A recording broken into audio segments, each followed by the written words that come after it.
Alrighty everyone, I got a whole bunch of stuff because I'm just doing multiple things at once. But what you're really going to need is this pressure line, the rack and pinion itself. That's also, there's another line that you'll need that comes from the reservoir. That's the pressure line, and then a filter is optional, but I chose one. You basically put the filter right there. You just cut it in half, connect the filter to it, and I'm also replacing my outer tie rod ends. So I'm also replacing my tie rod ends. So, and you also need power steering fluid. So yeah, and I'm gonna have engine degreaser and simple green because I'm just gonna clean the area off under there. Why not?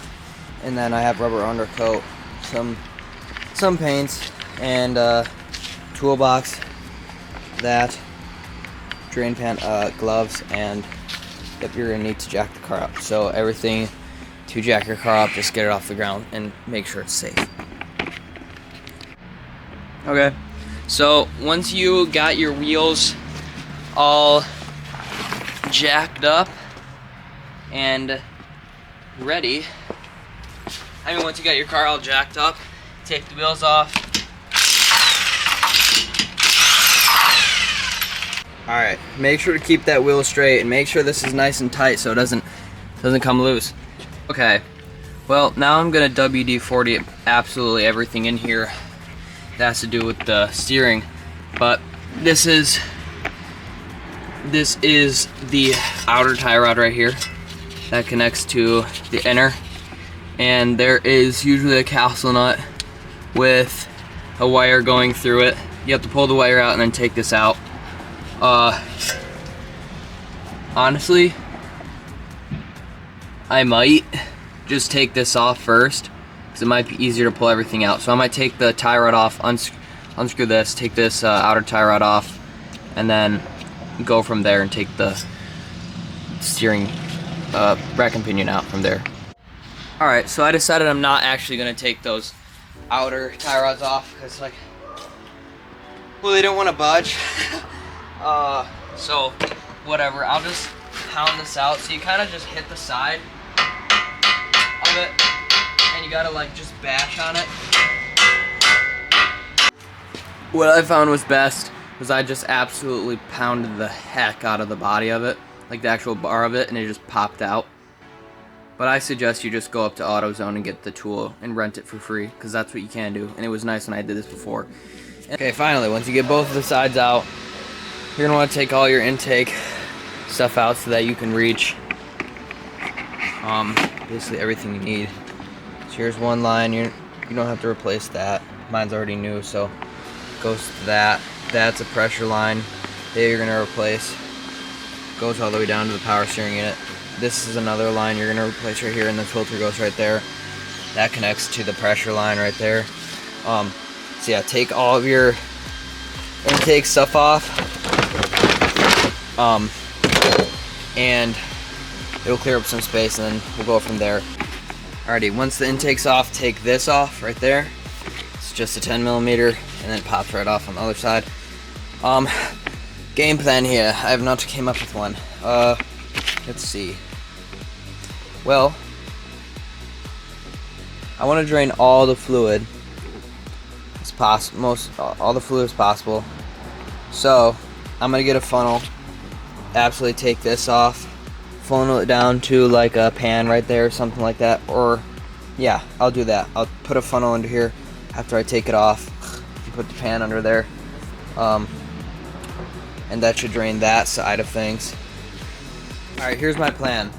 I'm actually gonna hold this under there because the normal oil pan will fit, and then I'll hold that on there. So you're gonna want to loosen the alternator, drop and take the belt off.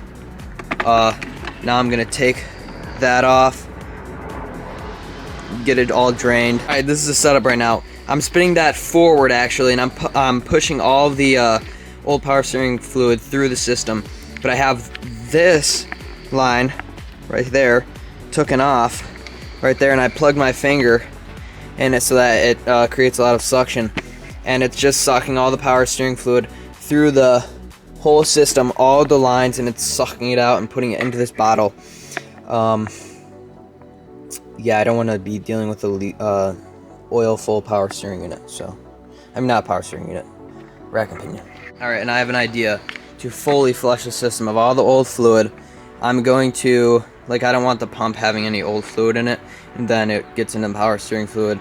Rack and pinion, you know what. Make sure to clean up any mess. I got some mess, I'm gonna clean it up, but, because this stuff's corrosive. Also, so yeah, I'm gonna put some new fluid in there. I'm gonna run the system, and then I'm gonna unplug it. I'm not gonna run it, but I mean, like, I'm gonna twirl that around through the system, and then I'm gonna take that off and drain everything again. Alrighty, that was successful. Just keep doing it until clear fluid comes out of that. Alright, now what should we do? So, this is gonna come off at some point. I might just take that off as soon as possible. Let's see. Take that off. And also, all the way down there, you guys can see, there are two, so there's one, okay. You guys are gonna have this, so there's two nuts, they're jamming up against each other. You're gonna have to unscrew those to get this whole unit off. But I'd say, so I'm gonna just try doing that right now.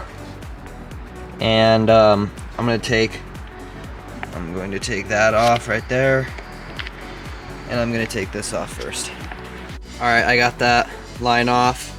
I'm going to take the old clamps, put it on the new setup, which is the filtered setup, and yeah, you just got to measure it and cut that amount out, however big the filter is, and then put it back together.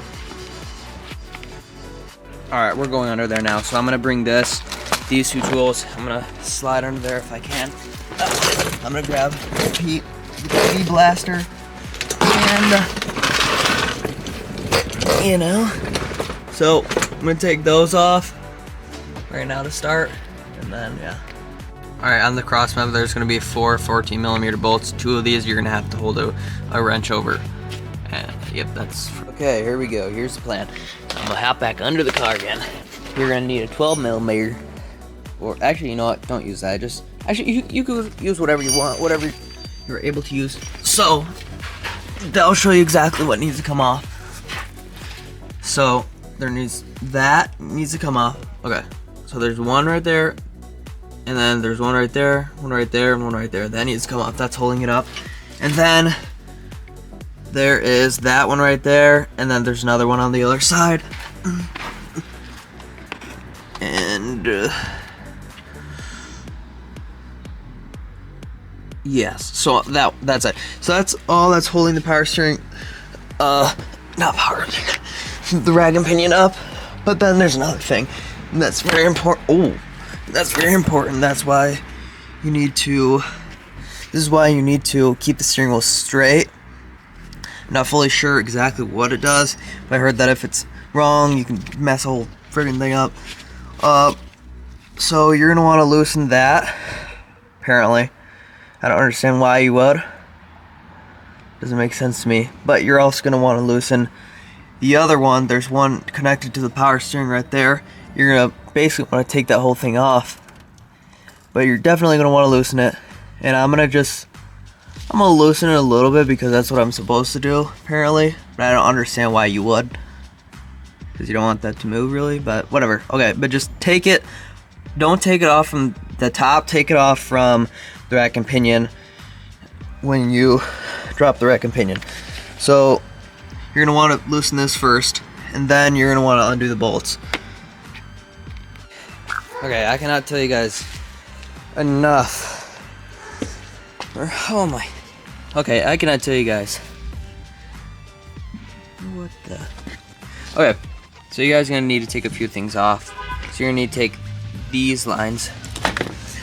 Oh shoot, I'm spilling all over. But those two right there lead to these two right there. And be aware you're probably gonna spill some stuff. But oh my gosh, that was a disaster trying to get that off. But you guys will get it. Just take the tie rods off before you try to take this out. That's all you gotta do, and then you gotta put it back in. Don't put the tie rods in yet. Alright, it's super late. Took me a minute to get it back on. But yeah, you just get everything back on, obviously. And now you put the tie rods on. Count how many times it took for you to take the tie rods off. Like how many spins. Mine was 13, so I'm going to put it back 13 times. And then I'll hook it onto that right there. And then tighten it down. And then I'll put the pressure line back on. And then bleed the system. Alrighty, resuming the next day. Not too late. So I have the rack and pinion on and all straight. Make sure it goes on very straight when you're doing this. So I'm gonna put this back on. I'm gonna put the tie rods on. Make sure that's straight. I'm gonna put this line back on that goes down to that. And then I'm gonna bleed it. So obviously I'll put the intake on at some point, but I will bleed this. So yeah, I'm gonna put it all together now. Alright, once you think that's on straight, so tighten this thing down to, I believe it's 14, I can check. And tighten, so let's see. It's either 20 something or 14, let me see. 19.9 foot-pounds, so tighten down to 19.9. Bro, come on. 19.9 foot-pounds. That right there. It's 10, but you just give it a good snug. Yep, okay, 19.9, but just do 19. And once you have the cotter pin in there, which is that pin right there that goes through the holes of the castle nut and the bolt itself, just bend those tips up so it does not come out. Just shove it all the way through and bend the tips, okay? Alright, now give that bolt a nice snug right there, and you should be good. You see pin through there, all jammed, and then goes to that. It's all jammed like that, and try to make your wheel as straight as possible for your travel purposes.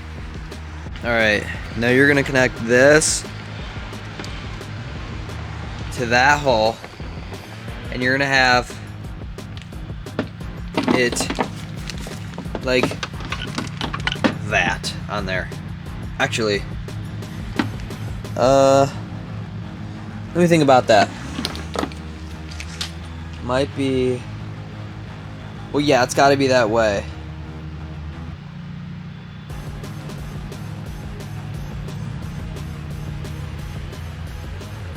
I just think these are bent a little bit the wrong way, so I'm gonna have to bend it back. Alright, so I'm gonna torque that down to 29.5 foot-pounds. Down here, you're supposed to torque those down to like 10.5, but I'm just gonna give it a snug because I'm not getting a torque wrench on there. I don't even know how I would. So just give it a good snug. And connect these. Use the clamp. Make sure that's on there good. And it goes to that. We'll just clamp to that. And then I'm gonna start the bleeding process. So I'm just gonna put a ton in there, spin it, keep spinning it whatsoever, and then I'm gonna twist the steering wheel and I'll show you exactly what I'm gonna do. Alright, so my method of doing this. So connect this. So actually first, get everything going, put some in there, turn your wheel all the way to the right or left, and spin that, and get the fluid going. And then, put all of this back together, go in the car, start turning the wheel back and forth, making sure the fluid is good, and to check by yourself, if you're doing this by yourself, see if there's bubbles or not.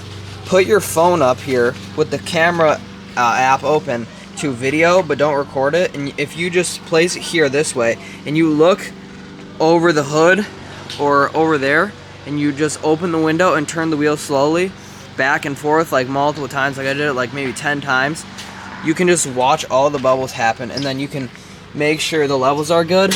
I have to go put more oil in there, but Don't do that! Yeah, that's really it. And then make sure it doesn't make a crazy squealing noise, and if it does, shut the car off and keep bleeding it. Don't do that! Mine does this crazy squealing noise when I like hit lock, and it's like, but that's normal, I think, at least for me, because it's always been doing that. So yeah, that's about it. And if you get oil all over the place like I did, have oil all in here because I was ignorant and spilled it all over. Make sure to go clean it off at some point. Obviously drop the car and go get an alignment. Ooh.